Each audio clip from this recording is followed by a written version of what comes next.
Good morning. Thank you for joining us this morning as we are continuing through the Gospel of John today.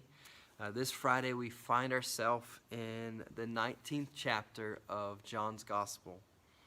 And we see here as we read, we see the cruelty, the mistreatment of Jesus by the Romans and even the Jewish people, how they wanted him crucified, and they pleaded and shouted for Christ to be crucified. And we see them crown him with a crown of thorns. We see Jesus mocked, and we see the Romans trying to bring shame to Jesus and to the Jewish people and say, "Here's your king." And as they placed a robe and the crown upon him. We see him go to the cross and that he dies, and we see his burial here, all in this chapter. But one thing I do want to focus on is the words that were recorded that Jesus spoke during these moments. In verse 11, Jesus answered, he said, "You have no authority over me." He's speaking to Pilate, who said, "Don't you know that I have authority to release you, to release you, or to crucify you? I hold the balance of your life," or so he thought. And Jesus says, "You have no authority over me, unless it has been given to you from above. For this reason, he who delivered me to you has the greater sin." And Jesus, a truth of his deity, of who he is, that he is sovereign, meaning he has complete authority over all. And that is something for us to remember. And then one thing here at the end, in verse 30, were just a couple simple words that were recorded. He said, "It is finished." Speaking of him on the cross and the saving work of Jesus, his crucifixion, his death, his atonement, his sacrifice, the cross. We need to have a healthy view of the cross. At the cross, we see God's wrath intersecting with God's love, intersecting with his righteousness, intersecting with his mercy, all there at the cross. And for us to have a healthy view of the cross, because it is the cross that the life of a Christian should filter their life through. We should be filtering our life through the cross.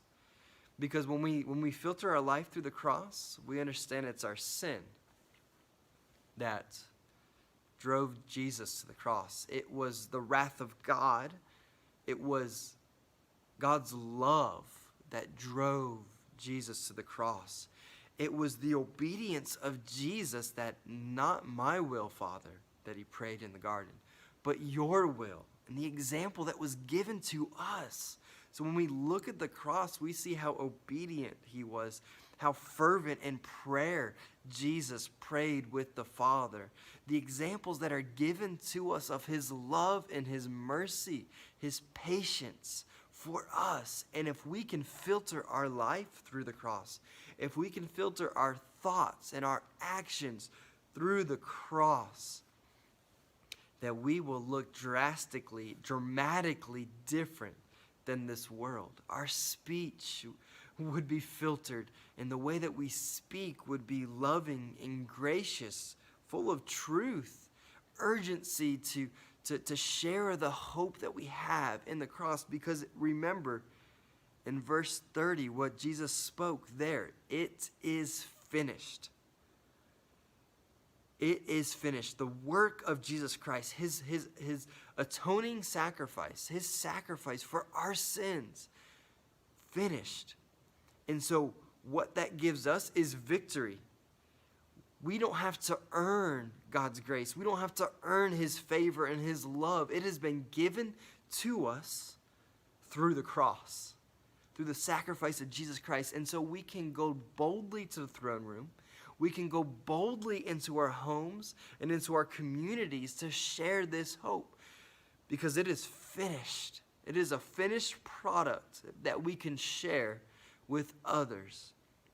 The gospel, the work of Jesus Christ, it is finished. It is complete. And we have this gift and this hope to share with those around us. And so I want to challenge you this week to share that with someone else. Someone in your family, someone in your workplace, someone in your school, that we would share this finished work with those that God has placed in our area of influence, because the work is finished and we have that hope and that love and we've experienced it. And if we have experienced it, we should want to share that with others. And so